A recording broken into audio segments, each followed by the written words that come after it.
Selamat datang di ruang sunyi, tempat di mana suara terakhir bisa terdengar, dan keheningan menyimpan kisah paling menyeramkan. Di cerita kali ini, kisah yang akan dibawakan berjudul KM 97 Tol Cipularang, Jalan Tumbal dan Gunung Pesugihan. Namaku Rio, dan kalau kamu pernah dengar soal KM 97 Tol Cipularang, kamu mungkin tahu cerita-cerita horor yang beredar. Tapi yang akan kamu dengar sekarang, bukan cerita yang tersebar di internet. Ini adalah kisah yang kualami sendiri. Dan tidak satupun dari kami yang mengira, malam itu akan jadi perjalanan terakhir bersama. Hari itu Jumat malam, kami, aku, Imam, Danu, dan Genta, berencana pergi ke Bandung. Biasa, ngopi, nongkrong, nonton band indie. Kami semua baru lulus kuliah. Dunia terasa ringan. Kami naik mobil milik Imam, sebuah Avanza abu-abu yang sudah kenyang perjalanan jauh. Berangkat dari Jakarta jam setengah 10 malam, lewat pintu tol Halim. Kalau lancar, jam 12 udah ngopi di Dago, kata Imam sambil nyetir. Paling parah, macet di Padalarang. Kami semua ketawa, jalan tol waktu itu kosong. Hujan gerimis, musik dari speaker nyala pelan, lagu-lagu klasik dari band The Trees dan The Wild. Tapi saat melewati KM 85, aku mulai merasa aneh. Di layar GPS mobil, rute tiba-tiba hilang. Layarnya berkedip lalu muncul tulisan aneh, aksara seperti Jawa kuno. Aku pikir itu glitch. Tapi Danu bilang, tadi juga GPS-ku sempat nunjuk kita balik ke Jakarta. Padahal kita jalan terus. Lalu dari jok belakang, terdengar suara. Kita belum sampai, tapi mereka sudah nunggu. Aku menoleh ke belakang. Genta tertidur. Imam sedang nyetir. Danu, dia diam menatap kaca samping. Siapa tadi yang ngomong? Tanyaku. Ngomong apa? Balas Imam. Barusan, kayak suara orang tua. Kami saling tatap, hening. Radio tiba-tiba bunyi sendiri. Lagu berubah ke suara keroncong tua. Dan lampu kabin menyala sebentar, lalu mati lagi. Jangan-jangan kita udah deket KM 97, bisik Danu. Katanya, di situ banyak yang balik arah sendiri. Kami semua diam, dan tak lama kemudian, tanda jalan menunjukkan KM 97 sampai 100 meter. Tiba-tiba, Imam injak rem. Brak, ban mobil selip. Mobil berputar, hampir menabrak pembatas jalan. Lo ngapain sih, bro? Seruku. Tadi ada orang di tengah jalan. Imam teriak. Kami semua turun. Jalan kosong. Tak ada siapa-siapa. Tapi aku melihat sesuatu. Di atas aspal, ada jejak kaki kecil. Kecil, seperti milik anak kecil, tapi mengarah ke tengah hutan. Lo semua lihat gak? Tanya Danu. Enggak. Genta mulai gemetar. Aku menoleh ke belakang. Dan tanda jalan yang tadi tertulis KM 97. Kini berubah jadi KM 92. Kita tadi udah lewat KM 97, kan? Udah, kata Imam. Berarti ini balik lagi, tanyaku. Kami semua saling menatap. Perjalanan terasa normal, tapi arah tidak masuk akal. Gak mungkin, gak ada belokan, gak ada putaran balik, kata Genta. Tapi kita kembali ke KM 92, bisik Danu. Kami masuk mobil, tetap lanjut. Tapi anehnya, 5 menit kemudian, plang bertuliskan, KM 97. Selama hampir 40 menit, kami terus berkendara. Tapi setiap kali melihat rambu, selalu tertulis, KM 97. Gue yakin kita kejebak di satu titik, gumam Imam. Kayak lingkaran, atau lo gak nyadar, kita gak pernah bergerak. Genta mulai panik. Gue denger suara bayi nangis tadi di bagasi. Apaan sih? Beneran? Lo buka deh. Kami semua turun, buka bagasi. Kosong, tapi ada bau anyir. Dan jejak darah kecil di lantai bagasi. Kami semua membeku. Dan dari kejauhan, di sisi kiri jalan, kulihat gunung hitam berdiri. Padahal, seharusnya tak ada gunung sedekat itu dengan jalan tol. Itu apaan? Tanyaku. Gunung. Danu terdiam. Gue gak tahu ada gunung segede itu deket Cipularang. Dan di puncaknya, ada api kecil, seperti obor. Kami sepakat berhenti di bahu jalan. Lampu hazard dinyalakan. Imam keluar duluan. Gue pengen lihat. Kelihatannya kayak jalan kecil ke arah situ. Jangan gila lo, bro. Cuma sebentar. Tapi kami semua akhirnya ikut. Entah kenapa, kaki kami jalan sendiri. Seperti ditarik. Ada jalan kecil di sisi kiri tol. Tak terlihat oleh mata biasa. Tanahnya becek, ada sisa dupa. Bau kemenyan tercium. Kami menyusuri jalur itu. Dan di ujungnya, kami menemukan pintu batu. Pintunya setengah tertutup. Dan di atasnya ada ukiran. Yang kaya harus membayar, yang datang harus tinggal. Danu berkata pelan, ini, pintu pesugihan, di gunung itu. Kami semua terpaku di depan pintu batu itu. Ukiran tua di atas pintunya nyaris tak bisa terbaca, terkikis lumut dan waktu. Tapi kalimat yang tertinggal jelas. Yang kaya harus membayar, yang datang harus tinggal. Genta melangkah mundur, wajahnya pucat. Kita harus balik, ini udah gak masuk akal. Balik kemana? Tanya Imam. Mobil kita masih kejebak di KM yang sama. GPS mati. Tol ini udah kayak putaran gaib. Aku menatap Danu, tapi dia malah seperti tersihir.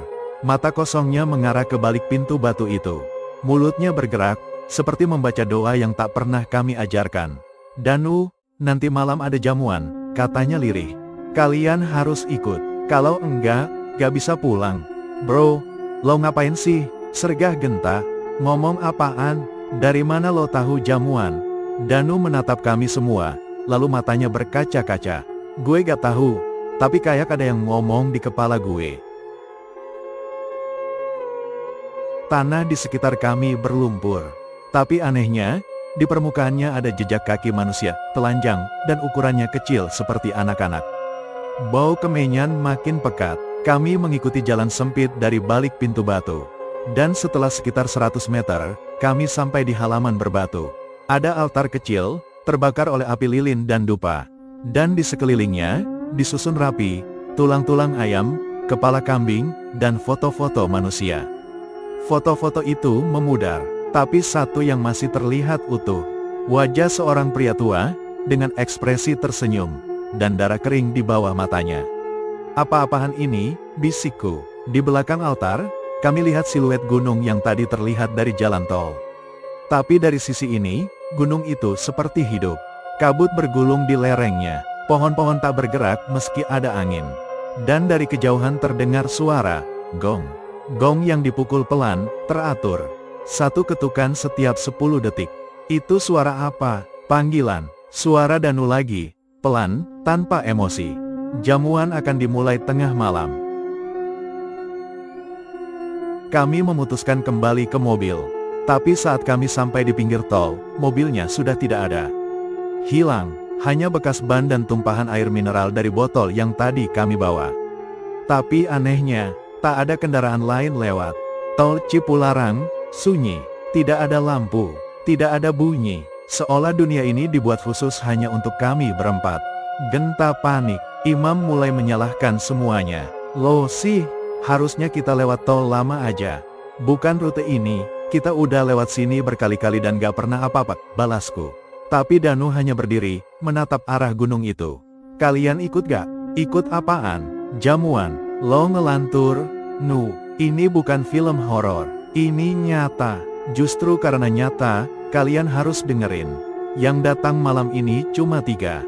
Kalau gak lengkap, 1 harus jadi pengganti. Kami menatapnya, ngeri. Siapa yang gak lengkap? Yang mengundang? Orang tua kaya yang gagal bawa tumbal terakhirnya.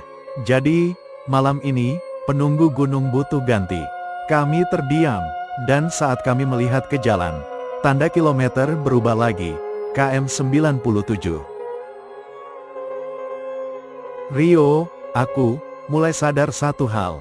Kami terjebak bukan hanya di tempat, tapi di perjanjian yang belum lunas, dari seseorang, yang mungkin, bukan kami. Aku tak tahu pukul berapa sekarang. Jam tanganku mati sejak kami sampai di depan gunung itu. Langit masih hitam, tapi awan seperti bergerak melingkar, seolah langit itu sendiri sedang berputar. Kami berdiri berempat, tapi rasanya kami sudah tidak sepenuhnya bersama. Danu berdiri paling depan, menatap ke arah jalan kecil yang menuju lereng gunung. Di kejauhan, nyala api terlihat seperti obor, membentuk barisan cahaya yang memanjang naik ke atas.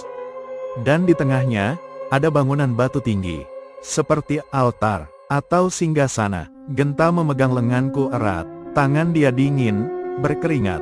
Imam mulai kehilangan kesabaran, tapi aku bisa lihat matanya, ia takut. "Rio, kita harus pergi sekarang," katanya pelan. "Kemana?" Balasku, "Gak tahu, pokoknya jangan ke arah situ." Tapi Danu menjawab, "Kalau kalian gak ikut, kalian gak akan pernah bisa keluar dari KM 97. Akhirnya, kami ikut Danu, berjalan menyusuri jalan kecil menuju puncak. Jalanan itu disusun dari batu-batu besar berlumut. Setiap langkah terasa berat, udara kian dingin, tapi tubuhku berkeringat dingin. Di tengah jalan, kami bertemu sosok pertama. Seorang pria tua, duduk bersila di pinggir jalan. Wajahnya keriput dan kosong. Tapi yang paling mengerikan, ia tidak punya bola mata. Hanya dua rongga gelap, tapi ia tetap menatap. "Tiga datang membawa nama yang salah," gumamnya. "Apa maksudnya?" tanya Imam. Tapi pria itu hanya tertawa. Lalu tubuhnya berubah jadi kabut dan lenyap. Kami semua membeku. Tapi Danu berjalan terus, seperti tak terjadi apa-apa. "Itu cuma penjaga," katanya. "Dia gak bisa menyentuh kita, karena kita belum ditimbang." "Ditimbang?" bentak Genta. "Apaan maksud lo, Nu? Nanti lo ngerti." Kami akhirnya sampai di puncak gunung. Di sana, ada sebuah lapangan batu luas. Dikelilingi patung-patung batu, berwajah manusia, tapi matanya seperti binatang. Ada singa, ada ular, ada burung hantu, dan di tengah lapangan, meja panjang batu. Di atasnya, ada piring-piring penuh darah, buah-buahan busuk, dan daging manusia, ada kuku, rambut, dan sepotong telinga. Aku ingin muntah, tapi tubuhku tak bisa bergerak. Di sekeliling meja, ada 8 sosok berjubah merah, duduk menghadap kami. Mereka tak bergerak, tapi dari bawah jubah, mengalir darah segar, menetes ke lantai batu. Kemudian, seseorang duduk di ujung meja. Bukan manusia, wajahnya seperti gabungan 3 makhluk. Mata seperti kambing, kulit seperti sisik ikan, taring seperti anjing. "Selamat datang," suaranya menggema. "Satu dari kalian telah berjanji." Kami menoleh ke Danu, tapi dia menunduk. "Siapa yang kamu janjikan, Danu?" tanya Genta gemetar. "Aku gak tahu, aku gak sadar. Tapi dulu, waktu SMA, aku pernah ke tempat ini." Kami semua terkejut. Gue waktu itu diajak om gue. Dia ngajak ke puncak, katanya mau cari kerjaan. Tapi ternyata, dia bawa gue ke sini. Gue disuruh ikut ritual, dan disuruh sebut nama seseorang. "Siapa yang kau sebut?" suara makhluk itu menggema. Danu menatapku, langsung ke mataku. "Rio, maafin gue." Tubuhku mendadak berat, kepalaku pusing. Seketika, kaki dan tanganku kaku, seperti tertahan kekuatan tak terlihat. Genta dan Imam mencoba menolong, tapi mereka terlempar ke belakang. Sosok berjubah merah mulai bergerak, mendekatiku. "Yang datang harus membayar, yang dipilih tidak boleh menolak." Aku mencoba berteriak, tapi suaraku tak keluar. Danu menangis. "Gue gak tahu ini beneran bakal kejadian. Gue pikir itu cuma omongan konyol. Tapi sekarang gue inget semuanya." Salah satu sosok berjubah mengangkat tangan, dan sebuah pisau batu muncul dari telapak tangannya. Pisau itu mengarah ke leherku, dan saat pisau itu hampir menyentuh kulitku, petir menyambar, cahaya terang menyilaukan, dan semuanya gelap. Aku terbangun dengan leher basah. Bukan darah, tapi air hujan. Langit masih gelap, tapi kini ada gerimis jatuh pelan. Aku terbaring di aspal, dan tepat di sampingku, tanda jalan bertuliskan KM 97. Aku sendirian, tidak ada Danu, Tidak ada Genta, tidak ada imam, tidak ada gunung, tidak ada altar, tidak ada sosok berjubah merah. Semuanya seolah tak pernah terjadi. Imam, Danu, Genta, aku berteriak sekuatnya. Hanya suara hujan dan gaung teriakan sendiri yang menjawab. Aku berdiri perlahan, tubuhku pegal dan dingin, tapi entah mengapa, tidak ada luka. Dan di tengah jalan, kira-kira 20 meter dari tempatku berdiri, aku melihat sesuatu. Sebuah mobil, Avanza abu-abu, lampu hazard menyala. Mobil itu adalah milik Imam. Dan ketika aku mendekat, kulihat, pintu depan terbuka, mesin menyala, dan 3 kursi kosong. Halo, tidak ada jawaban, tapi di kursi tengah, ada sebuah catatan basah. Aku mengangkatnya perlahan, kertasnya tipis, tulisan tinta hampir hilang, tapi aku bisa baca satu kalimat. Jangan pernah sebut nama sahabatmu di tempat itu. Tanganku gemetar, karena aku ingat satu hal. Saat Danu menyebut namaku di hadapan makhluk itu, aku sempat membalas dengan satu kalimat. Lo juga ikut bareng kita, Nuh, kita sahabat. Dan sekarang, hanya aku yang kembali. Aku naik ke mobil, menstarter ulang, mesin menyala, radio menyala, dan lagu pertama yang terdengar, Lingsir Wengi. Aku langsung matikan, gemetar, gasku pijak pelan, mobil bergerak, tapi tak sampai 100 meter. 3 sosok muncul di tengah jalan. Aku injak rem, mereka berdiri diam, tak bergerak. Aku nyalakan lampu besar, dan kulihat mereka, Genta, Imam, Danu, tapi wajah mereka kosong. Mata mereka hitam, seperti kaca, dan mulut mereka bergerak, tapi tak bersuara. Genta melambai, Imam menunjuk ke arah gunung. Danu hanya berdiri menunduk. Aku buka jendela, kalian mau ikut, masuk, tidak ada yang bergerak. Dan pelan-pelan, mereka berjalan mundur, masuk ke dalam kabut, dan menghilang. Jam tanganku berdetak kembali, pukul 3.33 waktu Indonesia Barat. Tanggal, Minggu, 1 Muharram, malam 1 Suro, malam yang katanya, tirai antara dunia dibuka. Aku melajukan mobil, kali ini, rambu menunjukkan, KM98.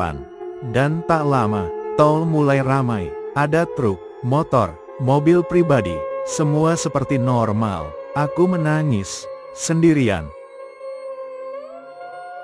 Sudah 3 bulan sejak kejadian itu. Polisi bilang, Imam, Danu, dan Genta hilang tanpa jejak. Tak ada rekaman CCTV, mobilku pun tak terekam keluar masuk di gerbang tol. Seolah, kami semua tidak pernah lewat sana. Aku diam, tapi setiap malam 1 Suro, aku mimpi berada di meja batu itu. Duduk bersama 8 sosok berjubah merah. Dan Danu duduk di ujung meja, sambil menatapku, dan berkata, masih ada tumbal yang belum lunas.